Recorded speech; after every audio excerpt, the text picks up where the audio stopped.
Greetings, everybody. Welcome to another episode of the People's Power Hour in Lukman Nation. I am Jackie Lukman, the People's Prophetess, and welcome to another live episode of Lukman Nation. Really glad that you are here.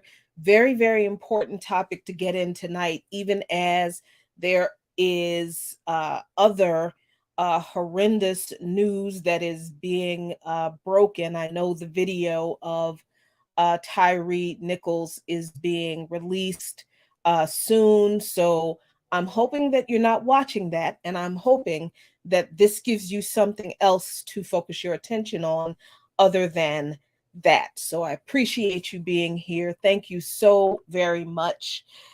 And as always, if you're watching on Black Power Media, you should be a subscriber to Black Power Media, shouldn't you? You should be. And if you're not, you need to fix that right now. Subscribe to Black Power Media. Make sure you click on the notification bell to be alerted anytime anybody uploads any content whatsoever on this platform.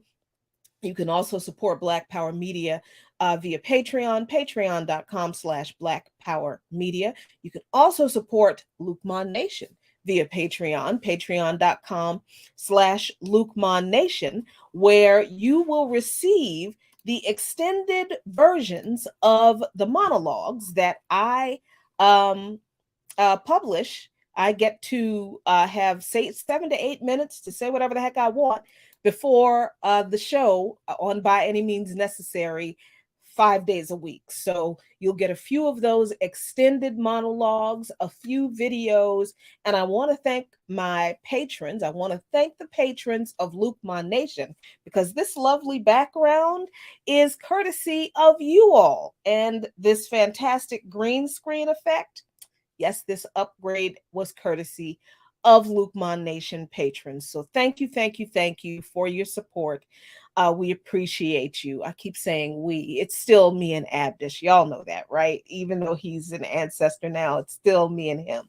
So let's get into this conversation tonight, because I did not want to have this conversation with someone who was not deeply connected to this struggle. And I appreciate that through comrades that I did not even know we were connected to, I was able to have someone come on the show who can give us some deep background on the situation in Swaziland and the most recent assassination of Thulani Maseko, who was a lawyer and a human rights activist.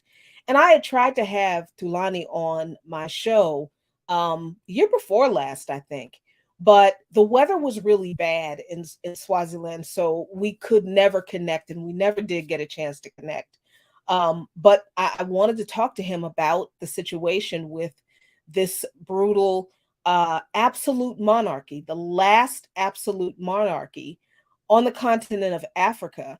It is the regime of King Mswati III. So I'm glad that we are joined tonight. I'm hoping I think we've got a little technical issue. I'm hoping that he will be able to join in. Am joined. I will be joined by Velapi Mamba, who is uh, Swazi. He is Swazi. He was born in Swaziland. He's a human rights campaigner and political activist. He's also a trained teacher in development studies, and he's currently studying for his master's in public education at the Harvard Kennedy School. But we're not going to hold it against him. I mean, you know. So, while he's trying to reconnect, let's just talk about why we are doing this show um, right now, because this has been something that has been going on in Swaziland for quite some time. This is not the first political assassination that has happened in the country. Unfortunately, it may not be the last if King Mswati is not removed in some way, and it doesn't look like he is going to go willingly because he has not thus far. But People's Dispatch did a very detailed article about the assassination of Tulani Maseko, and they say that his assassination has killed the prospects of peaceful struggle in Swaziland. And they some things that I highlighted in this article, and let me see if I can expand this a little bit for you so you can read it a little better. Um, the person interviewed by People's Dispatch said that by killing Comrade Tulani, the king has killed any possibility and prospect for the continuation of the peaceful method, because for us, he has demonstrated that the employment of peaceful methods means we're inviting death for ourselves. There comes a time in the life of every nation when these choices have to be made. And he's talking about Swaziland making having that choice that they are having to make right now. And this is Velpi texting me. So I hope we can get him on. Tell him to please come back in. Sorry about that little technical issue. But you know how it goes when we start talking about things that are important, that are happening on the continent to us, that are connected to capitalism and imperialism. You know how it goes. All this stuff is not it's not by accident, certainly not a coincidence. Certainly not a coincidence. So let's see. Who was Tulani Maseko? He had been imprisoned several times by the king for wanting to run opposition parties against him. King Mswati III does not allow elections, really, unless he chooses the people, the candidates that the people can vote for. There are no opposition political parties that can run against King Mswati. Um, as you can see, and as we're going to hear a little bit more about, he is certainly not above killing people who have the audacity to publicly oppose him, which is what he did to Tulani and many others before him. Oh, excuse me. And I think we have Velpi and Valapi back. Valapi, can you hear me? Hi, Jackie. Yes, I can hear you. But Oh, I have a document before me, so I don't know whether you yes. are okay. Yes, I'm here. that's a screen I'm sharing. So let me remove it. Everybody, this is Valapi Mamba. As I said, he is Swazi. He was born in Swaziland. He is a human rights campaigner and political activist, trained teacher in development studies, and is currently at Harvard Kennedy School, uh, studying for his master's in public education. Valapi, thank you so much for joining us to talk about the crisis in Swaziland that the assassination of Tulani Maseko has caused. So, first, I would like for us to know who Tulani Maseko was, beyond being a victim of another victim of King Maseko in Mswati. Who was Tulani? Why was he targeted by the king? Thank you very much, Jackie, and a good evening to you and your viewers on this platform. And thank you for making it available for us this evening. Let me start off by saying that, first of all, expressing my condolences to Tulani's wife, Comrade Daniel, and his children. And also to say that Tulane Masego to me was a friend, a personal friend, a brother, and a comrade of many years. And many struggles have been fought in the front lines of human rights defense together with him, inside and outside Swaziland. And I take this time to dip my revolutionary banner in his honor.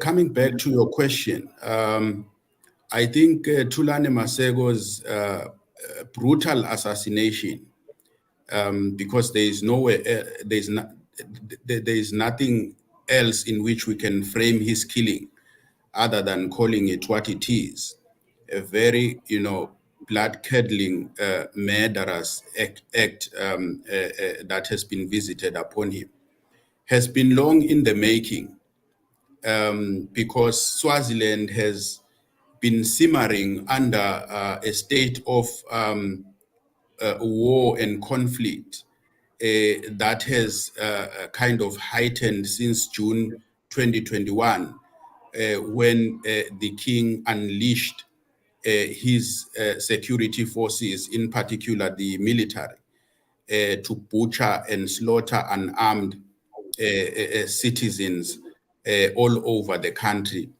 merely because they had stood up to demand democratic reforms. So I want the killing of Comrade Tulane Masego to be understood and situated in that context, a context where Tulani has emerged historically as the voice of the voiceless, and a relentless, indefatigable, a pillar of the Swazi struggle.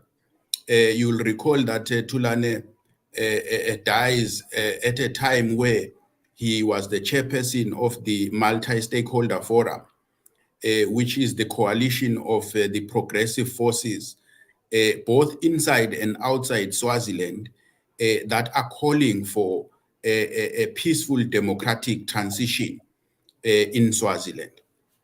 I want your viewers and everyone else to understand that at the heart of the Swazi question lies the taking away of the dignity of the Swazi people in terms of their ability to self-determination.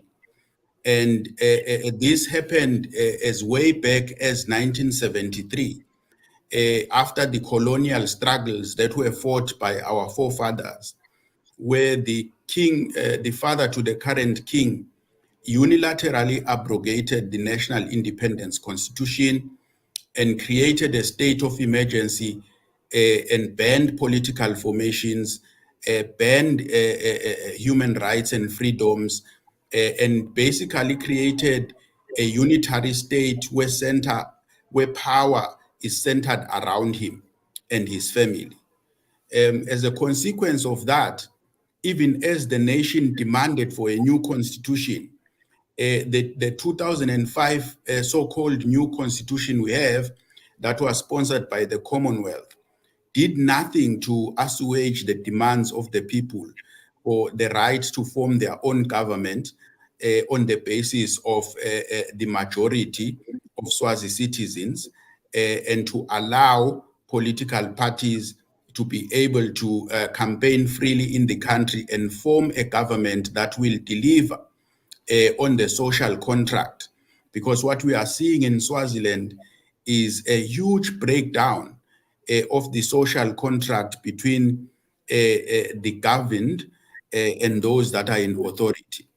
And this is largely because the people find no space to actually organize themselves in their political parties or political groupings in order to pursue their political aspirations and ambitions. So in Swaziland, you can organize in every other sector apart from in the political space.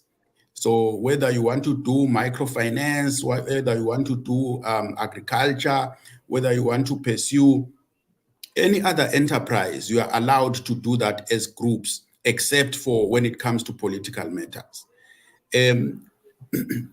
So where we are today is largely a function of that history and the total failure of the 2005 constitution.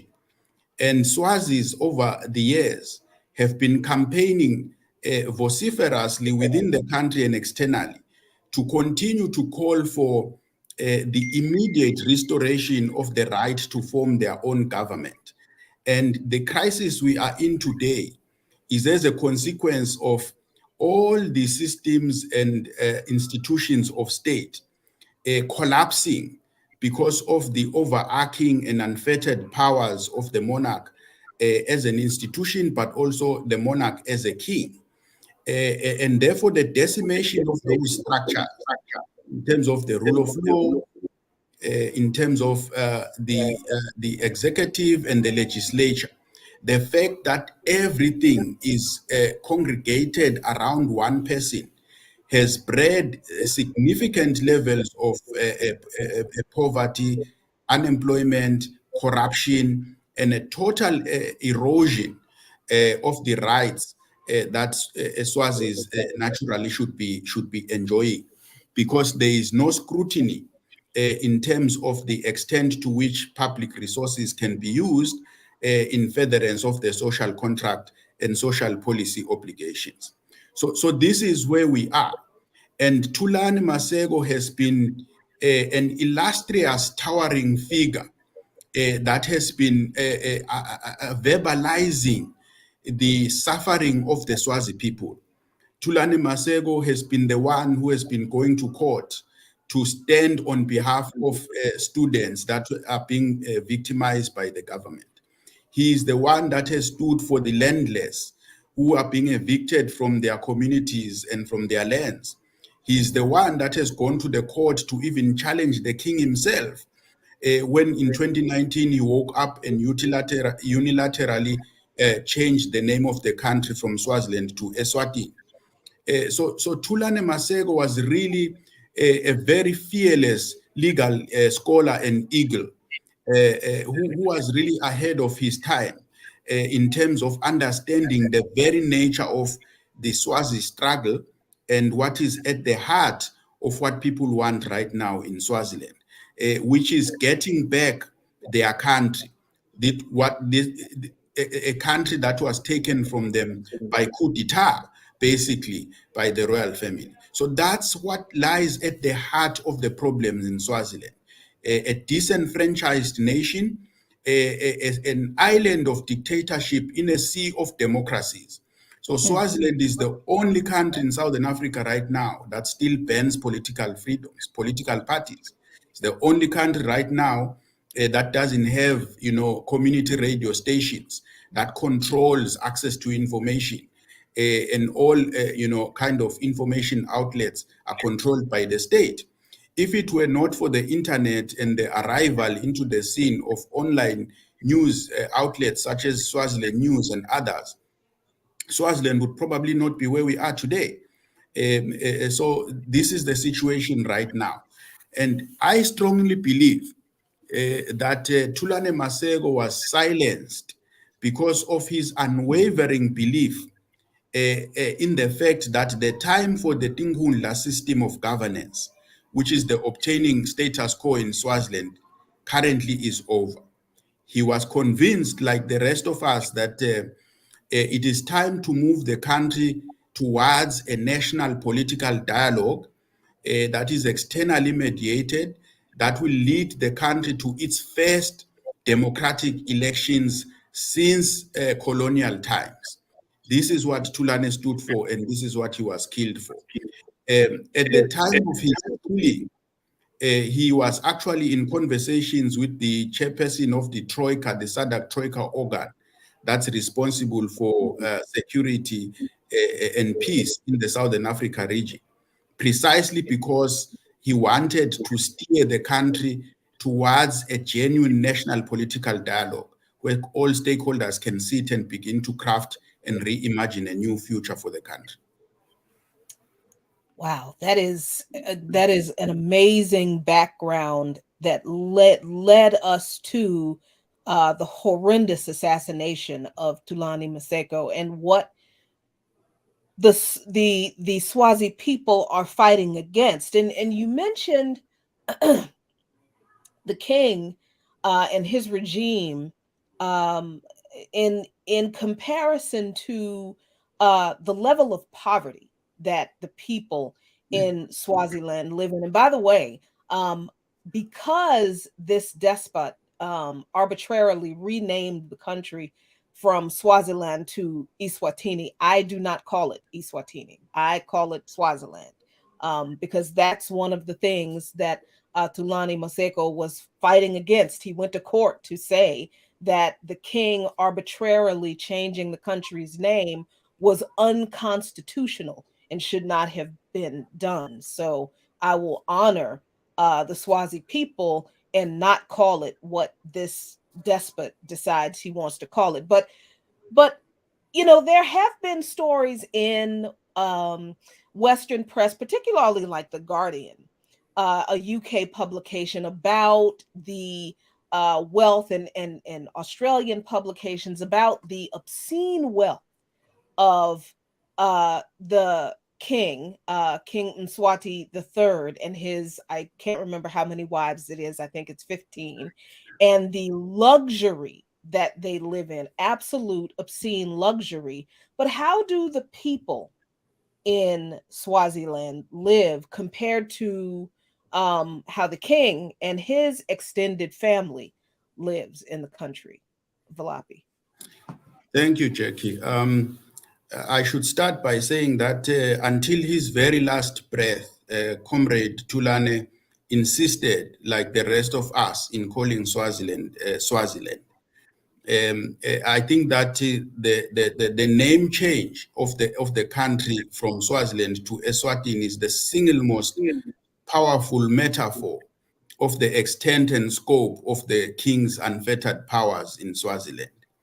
He is practically a man no one can rein in. He holds unlimited power in Swaziland to the extent that right now nobody can challenge him. His word is final. He's above the constitution. So he's a proper absolute monarch. I should also say that the death of Thulane Masego comes at a time where we've seen an escalation of assassinations of pro-democratic forces in the country across the board. I mean, Thulane right now is the third person to die in a space of less than three weeks or a month. Comrade Muzi Mema recently died, 2 weeks ago. Comrade Mlanvo Kumalo was also shot and killed about a week ago, and now Comrade Thulane has also been killed. But this is also in the backdrop of numerous under extrajudicial killings that have been taking place over the course of the past decade or 2 decades. So that situation, that context is very important. And in terms of now the question, the lages that the king is living in, I mean, his extravagance. You will recall that in 2019 and 2020, there was an uproar in Swaziland when the king purchased about 20 Rolls Royces, like almost the single largest purchase of Rolls Royces by an African in modern times. He currently now owns uh, 2 executive jets for his exclusive use in a country where 63% of the 1.2 million people in the country living in extreme poverty. So the extreme levels of wealth for him and his family. I mean, if you go onto Facebook, there's a page called Swazi Royal Leeches that really just exposes the extravagance and the sheer, use of public funds for personal aggrandizement. A lot of that is spent on lavish palaces, on wristwatches, on cars, on vehicles, and a lot of other vanity kind of exercises like going to Vegas for gambling and shopping over sprees and all these things. Now, all these expenditure patterns have actually had a very huge knock-on effect on the extent to which the Swazi state can discharge its social obligations to education, to health, to access to food and food security, to maintaining and building a robust road network, and making sure that there are scholarships for children in universities and other social needs.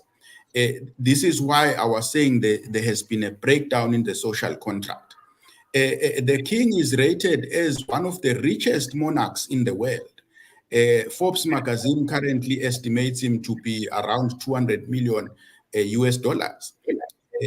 But beyond that, the full control that he has in all the economic industries and sectors in the country, whether it be retail, whether it be construction, security, whether it is the telecommunications, mining, all these industries are firmly in his and his family's control.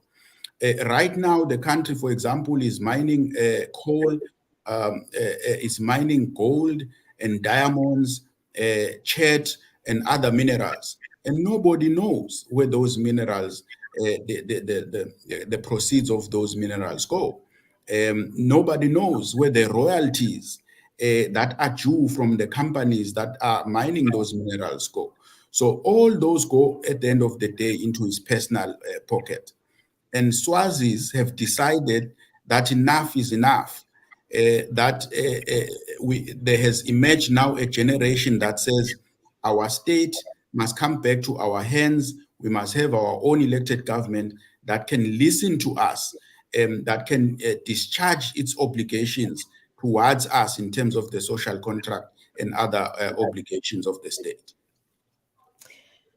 Now, you mentioned mining operations, and we were talking about all this money that the king is keeping for himself and his family. And I just want to be clear: the issue is not that the man has 15 wives. The issue is that he's stealing money from the people of Swaziland that should go to take care of the people of Swaziland. But he is doing what he is doing instead and enriching himself and his family. So here's my next question, and I think is a question that everyone is probably asking now that you have said that there are mining operations that are mining gold and diamonds and other materials.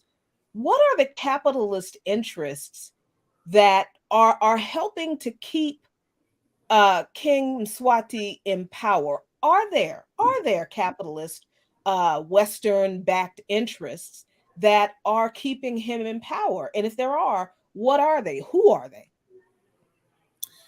Thank you, Jackie. The geopolitics of Swaziland are very complicated. As with any other African country, there are indeed interests, and the interest in Swaziland cannot be limited only to Western interests. I think you will understand that, broadly speaking, there is a renewed kind of push to recolonize Africa. If you look at the various, interest from both established developed countries, as well as the emergent economies such as China, India, and others. So the interests insofar as Africa is concerned are very clear for everyone to see. And from a Pan-Africanist perspective, I believe that as Africans, we should be really, really taking a serious look at how we respond and react in a unified way towards that. Now, in relation to Swaziland, like I've said, it's a very complicated set of geopolitics. On the one hand of the spectrum, you've got countries like the United States, or the countries that I would call the so-called democracies. These would include countries in the European Union, the United States, the UK, even if I don't know whether to call that a democracy, but with all its problems. But the Fair. traditional bloc of the traditional bloc of so-called democracies, including the ones I've mentioned, including Israel, also in that stable, as well as Taiwan. All these countries, have got a clear interest in Swaziland. So if you look, for example, at where we are getting our military support, it comes from the US. Some of our guns and our intelligence comes from Israel, and then from Taiwan, and most recently Russia, as well as some strong links with the United Arab Emirates. So there's that gamut or spectrum of interests insofar as Swaziland is concerned, and all these interests are indeed endorsing and working with King Mswati for various reasons. Economically, we produce our sugar, our forestry, our minerals, and export to some of these countries. Our sugar, for example, goes to Europe, and our beef and all that. And then we've got a huge textile industry that is controlled by Taiwan, and a lot of factories owned by Taiwanese that are paying meager salaries to our people and entrenching and advancing poverty and unemployment. So that's one block of countries. And then, of course, we have the African countries with their own interests. Here we have South Africa, which really is should be a country at the core in terms of leading the change process in Swaziland.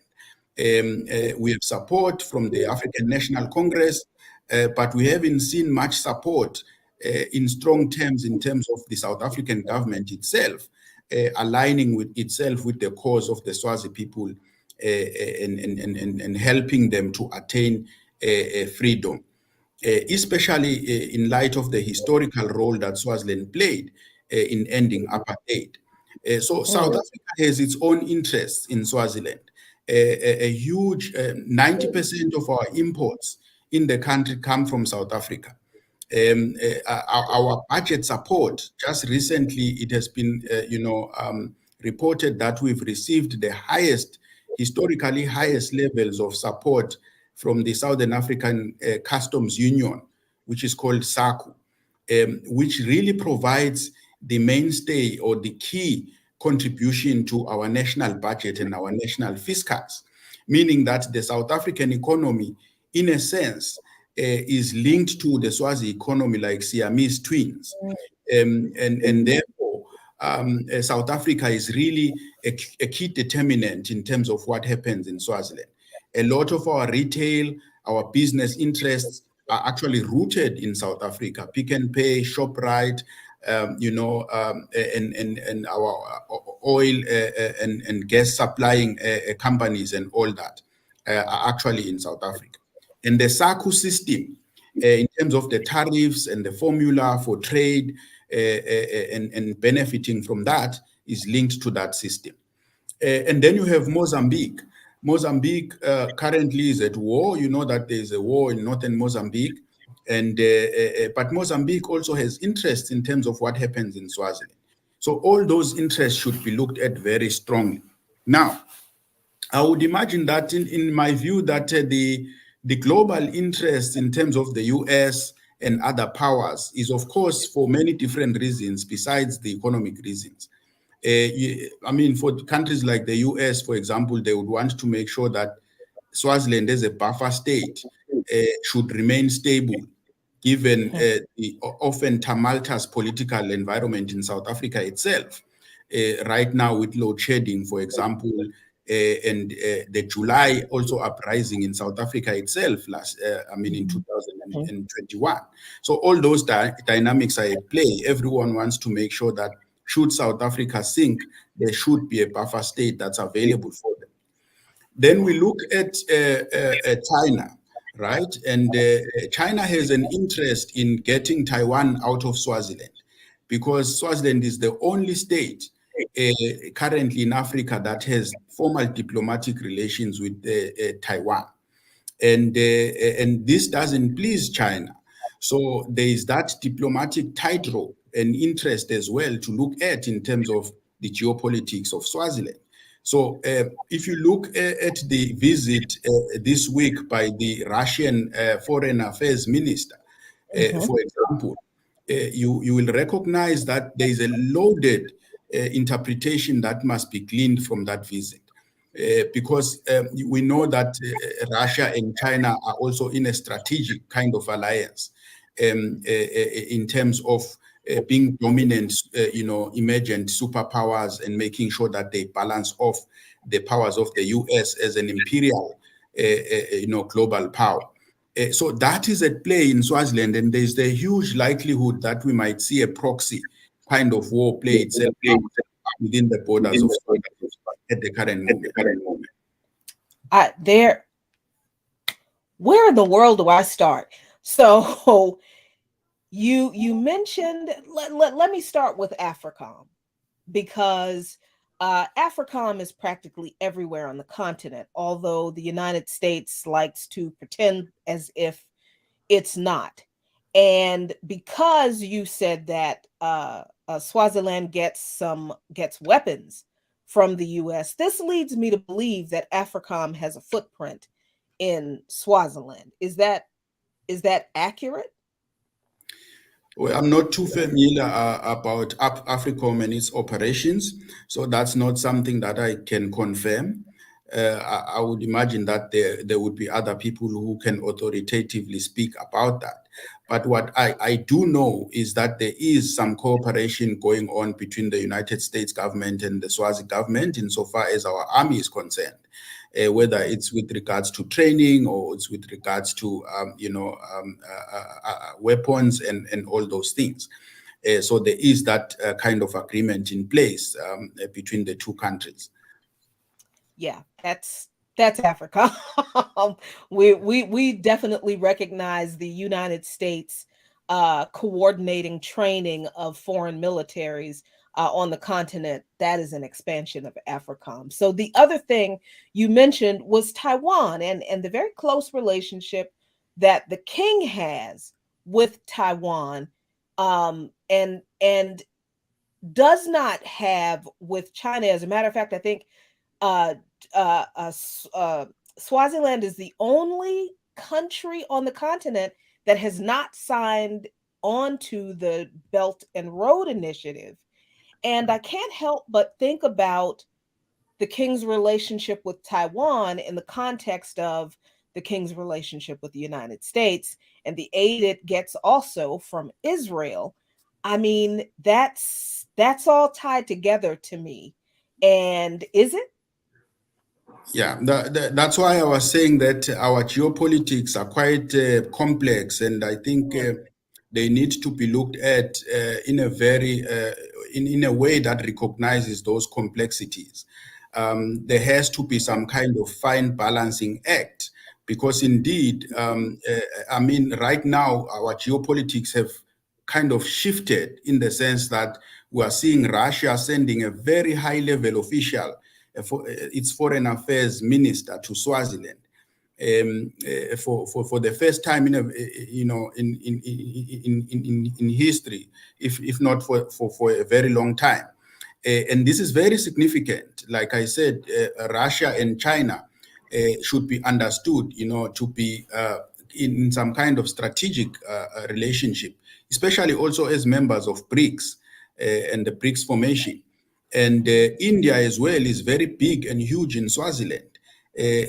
Actually, right now, there is a very controversial project costing 1.5 billion rands of a loan that India has given to Swaziland to construct a new parliament building, which is very controversial. So just from a geopolitical perspective, then you can see that there are these emergent alliances that are playing themselves out within the geographic borders of Swaziland.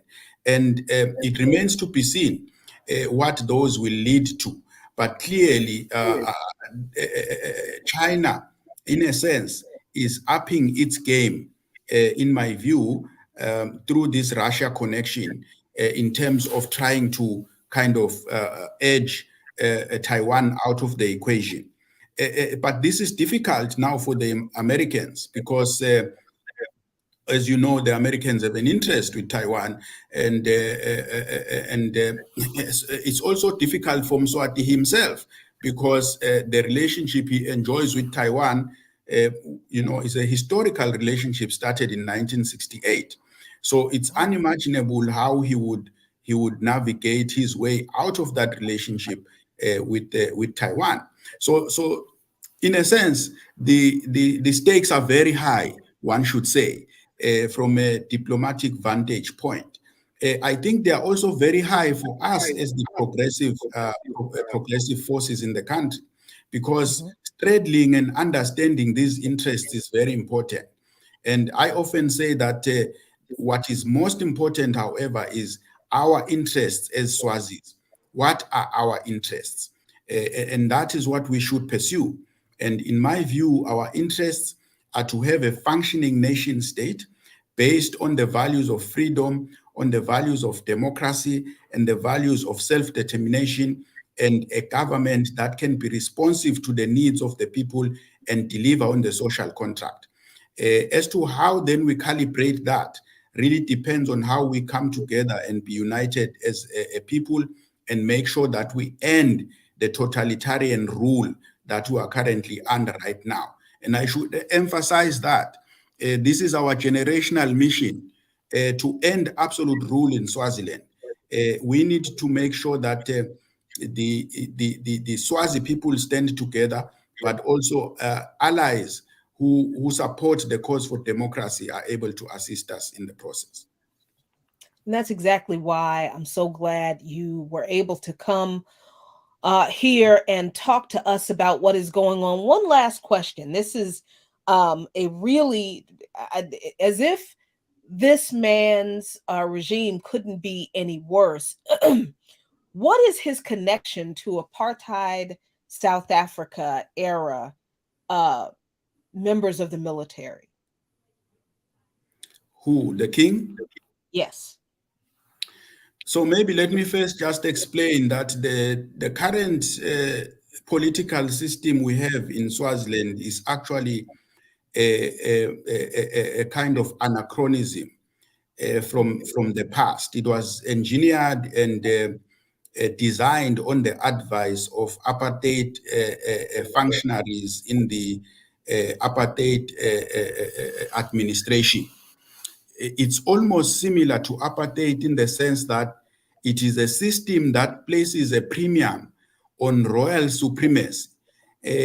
So where in apartheid you saw a black on white oppression, as Tulane Maseko would say, With Tinkundla, you see a black on black oppression that is being peddled on the basis of a royalty and commoner, where the ordinary Swazi is seen as part of the commoner class, and the stratification of the classes in society place the royal family at the apex of Swazi existence.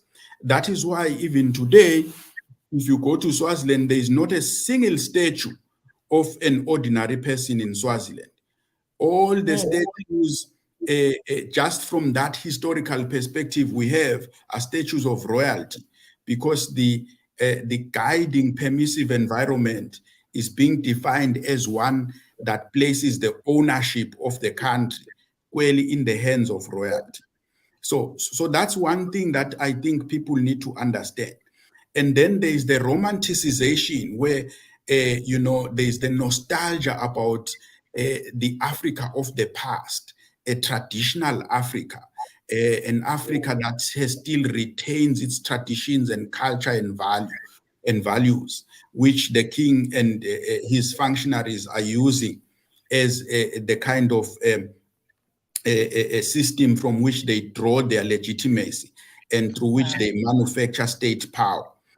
So coming back to the question of the apartheid system, the whole Tinkundla philosophy was drawn from that calibration.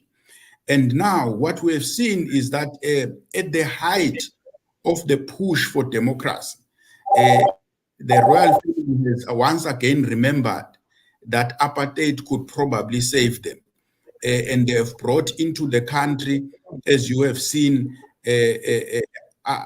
former apartheid operatives who are being, called military experts that have been drawn into the country to assist on security questions, when in actual fact, these are racists who are driven by hatred and who are driven by capitalistic intentions to preserve the status quo and make sure that Swazis continue to be oppressed by this regime.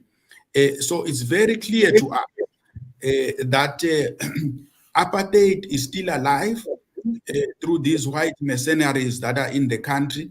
And in fact, hardly 3 or 4 hours after the king threatened that those mercenaries would deal with pro-democracy activists, Comrade Thulane Maseko was shot and killed, which is why we have no doubt in our minds as to where the originations of his killing actually are at the current moment. You have the last word, Valapi. What do you want to leave people with? How can people be in solidarity and support the people of Swaziland? What organizations can they check into? What do you want? What is the last thing you want to leave people with from this conversation? Because this will not be the last conversation. Absolutely. Thank you so much, Jackie. I think solidarity is the most important principle in the world. And that is what we need. We need people to write to their governments about the Swazi question. We need these kinds of platforms so that we can allow more Swazi voices to be amplified in explaining what is going on in Swaziland. We need practical support for all the people who are going out of the country into exile, who are running away with their families, the widows, like Thulane Maseko's wife right now, who suddenly has no husband to feed her, whose children will now have to grow out without a father, who will need to continue to go to school. So we do need practical support for all those people who are actually running out of the country in their droves, in particular people in the progressive camp. We need the regional institutions to investigate independently the killing of Comrade Thulane Maseko and all the other killings that have taken place in the country, including the June 2021 massacre, which to this day there has been no accountability. Because without accountability for all those killings, there is not going to be peace in the country.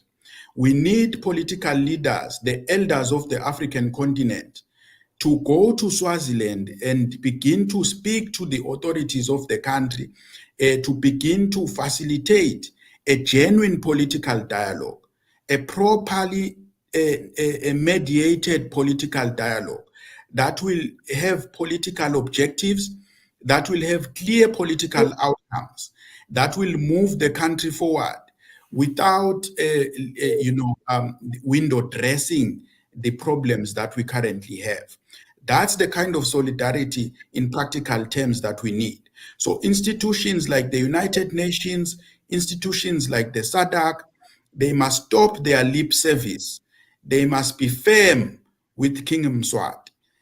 King Mswati will never yield state power on a silver platter.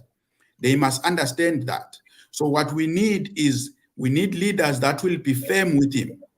I should say that as way back as the time of President Nelson Mandela, there were already initiatives to try and kind of engage Swaziland into the direction of transitioning into a democracy. All those over the years have failed very dismally, because the leaders of the SADC and the leaders of the African continent have abandoned the African people. I am saying today that it is time to remember those 1.2 million Swazis. It is time to restore their dignity.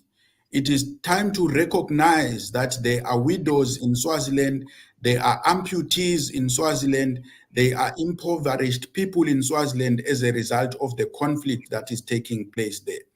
We have a compassionate responsibility and an empathy, an obligation to show some empathy to what is taking place to the people of Swaziland. And I am requesting the world, I am requesting everyone who has means to get in touch with us to assist those families, and also to move the country to the next level of engagement, so that the political crisis that we are facing can be resolved in a sustainable and enduring way that is sustainable and that allows us to be on the path to democratic reform and peace. And how can people get in touch with you, Valapi? People can get in touch with me. I think you have my number here. I'm reluctant to tell that online. I'm not going to give people your number. I'm not going to do that. No. But people can look me up on Facebook. I'm Velapi Mamba, and on Twitter I'm at Black Mamba V, and I can link them up to the Multi-Stakeholder Forum and other progressive organizations that are leading the struggle for reforms and change in Swaziland. I need to emphasize that we are at a point of no return. Swaziland cannot go back to where it was. The time for the current political system known as Tingundla is over. Swazis must begin to look forward to a new political dispensation where their dignity as a people will be respected, and where their needs as a people will be provided for by a government of their own choosing. This is the path that we are on now, and it is the path for which, if necessary, we will pay the price that Comrade Tulane has paid. This is what we want to say. There is no going back. So please do look me up, and let's have a conversation, and we will indeed align and direct you to our leaders back home in Swaziland, so that you can assist wherever you can. But most importantly, all those people who are in the centers of power, where it matters globally, we need you to work with us. We need you to be firm on making sure that Swaziland doesn't slip back or doesn't slip into a worse political situation and a war, a civil war that clearly is brewing right now. Valapi Mambo, thank you so much for joining us this evening. We appreciate your time and your insight. This will not be the last time you all in Lukman Nation see and hear from him, and it will not be the last time we have a conversation about geopolitics and the situation in Swaziland, as Valapi and I have already talked about continuing this conversation with some women leaders in Swaziland to talk about some of the gender issues that are going on there. So stay tuned. Thank you so much, comrade. We appreciate you. We'll see you next time. Thank you, comrade. We appreciate it, and have a good evening to everyone. Thank you. Thank you. Bye. All right, y'all. That was fantastic. I love interviews where I learn stuff. I hope people don't think that I just know all the things. I do not. I love bringing people on who enrich me, and I certainly was. So please reach out to this brother on Facebook and on Twitter. I think he said it's Black Mamba 3. I'll get his Twitter handle, and if somebody's found it already, drop it in the chat so people can connect with him, so we can connect with people. We are planning to have some women leaders from Swaziland, like I said, come and talk about the gender struggles in the country. So I'm really, really looking forward to that. And I really hope that you all were enlightened tonight. Swaziland is a small country that most people couldn't even find it on a map, but it is incredibly important to so many geopolitical powers for different reasons, for whatever their reasons are. But as an anti-imperialist, and as a Pan-Africanist, I always believe that whatever the empire is interested in having a foothold in, whatever country, the US empire, which is the hegemon in the world right now, whatever country the United States and its allies are interested in having a foothold in, we better be interested in finding out what they're doing there and how it's affecting our brothers and sisters on the continent. So thank y'all so much for joining me. It was a great show. Appreciate you very much. You should be getting ready for Burn It Down with Kim Brown at 7. And I believe History as a Weapon with Sundiata Chajua at 8 p.m. here on this platform. So y'all be good to each other. Be good to yourselves. As always, a luta continua. The struggle continues, but I promise you, Victoria acerta. Victory is certain. Peace. Oh, don't watch that snuff video. Don't watch it. Don't do that to yourselves.